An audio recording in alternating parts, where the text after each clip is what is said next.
दान से धन, सहनशीलता से मन और गणेश जी की आराधना से जीवन निर्विघ्न बन जाता है।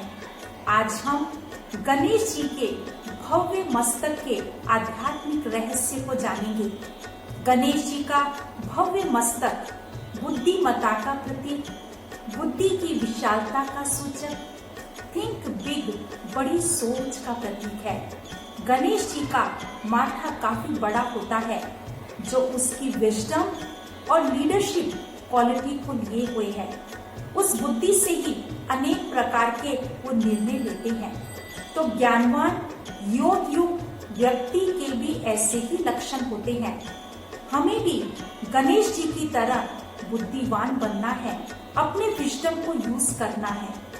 हर चीज अपने आप से वे करेंगे, मतलब चाहे बिजनेस हो, चाहे घर रहते हुए हो, रिश्तों को निभाते हुए जो भी कार्य करेंगे अपनी विजडम बुद्धि का प्रयोग करते हैं। अज्ञानता से कोई भी कर्म नहीं करते, लेकिन चलते चलते कभी कभी हमें अपनी बुद्धिमानी का अभिमान आ जाता है। हम अपने को बहुत कुछ समझते हैं, कहते हैं बस इतनी सी बात समुंदर को खल गई कि कागज की नाव मुझ पर कैसे चल गई। तो हमें बुद्धिमान बनना है और विनम्र बनना है। बड़ी सोच, जैसे कहते हैं थिंक बिफोर यू स्पीक, बोलने से पहले सोचिए। आध्यात्मिकता हमें सिखाती है थिंक बिफोर यू थिंक, सोचने से पहले भी सोच लीजिए कि आप सोचने क्या जा रहे हैं। तो जब हम अपनी सोच को ही परिवर्तन कर लेंगे, श्रेष्ठ चिंतन करेंगे, तो सारा जीवन ही हमारा परिवर्तन हो जाएगा। आज हर शुभ कार्य की शुरुआत में हम गणपति जी की मूर्ति रखते हैं। तो क्या केवल मूर्ति रखने से ही हम बुद्धिमान बन जाएंगे? उसकी मीनिंग को समझना है और उसे अपने जीवन के हर स्टेप में यूज करना है। ये है बुद्धिमानी।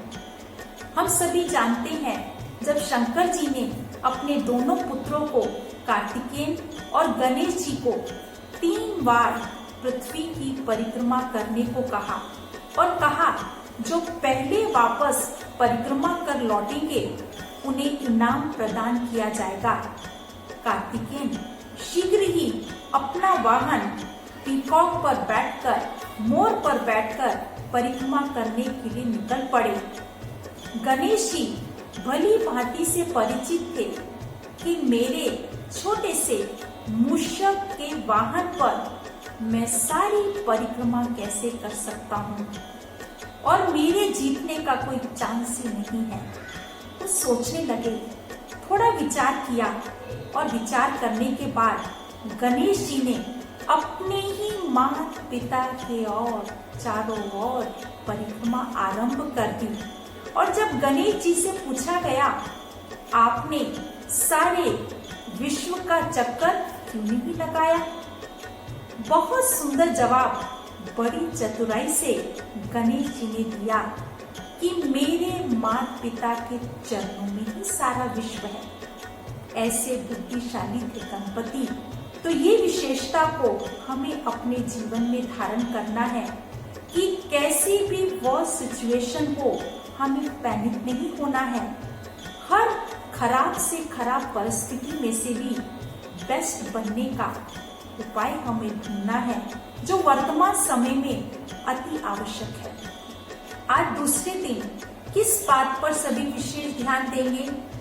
आज मुझे देना है गिव अप, छोड़ने का प्रयत्न करना है। क्या देना है? पहला, over thinking and others thinking. दूसरा, फियरिंग चेंजेस, जो हमें कभी कभी डर लगता है। तीसरा, living in past and future, मुझे वर्तमान में ही रहना है। कल का होमवर्क तो आप सभी ने अच्छी तरह से किया ही होगा। तो आज किस बात पर अटेंशन देंगे? आज हमें सारा ही दिन अपने लिए, दूसरों के लिए, कोई भी परिस्थिति में पॉजिटिव ही रहना है। तो चलिए फिर आपको मिलते हैं कल किसी एक और नई विशेषता के साथ। तब तक के लिए गणेशाय नमः।